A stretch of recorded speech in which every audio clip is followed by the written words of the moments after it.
Hujan tahap pemungutan suara pemilu 2024 kian dekat dan pihak kepolisian mempersiapkan pengamanan. Polresta Denpasar menggelar simulasi pencoblosan dan penghitungan suara di halaman Mapolresta Padang Sambian. Simulasi tersebut langsung dipimpin Kapolresta Denpasar, Kombes Pol Wisnu Prabowo dan dihadiri instansi terkait.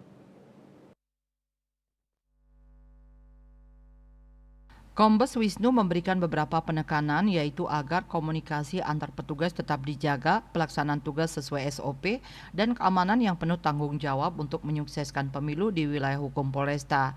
Sementara Kasih Humas Polresta Denpasar AKP Ketut Sukadi menjelaskan, kegiatan ini diawali dengan penggambaran tahap puncak pemilu 2024 yaitu pemungutan dan perhitungan suara di TPS. Sebelum menuju TPS, personel pengamanan diberikan pengarahan tentang tugas sesuai panduan TPS.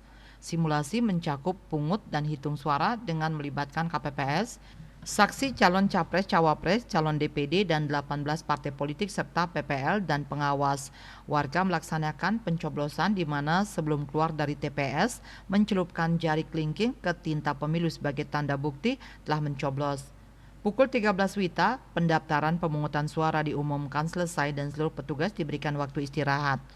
Dalam simulasi tersebut, diskenariokan terjadi permasalahan saat seorang pemilih datang setelah pendaftaran ditutup dan terjadi keributan. Selanjutnya, polisi menghubungi perwira pengendali Padal untuk menangani situasi tersebut. Akhirnya pemilih dapat diberikan penjelasan dan meninggalkan TPS. Selanjutnya dilakukan penghitungan suara oleh petugas KPPS. Semua proses berjalan lancar tanpa protes dari saksi atau pemilih.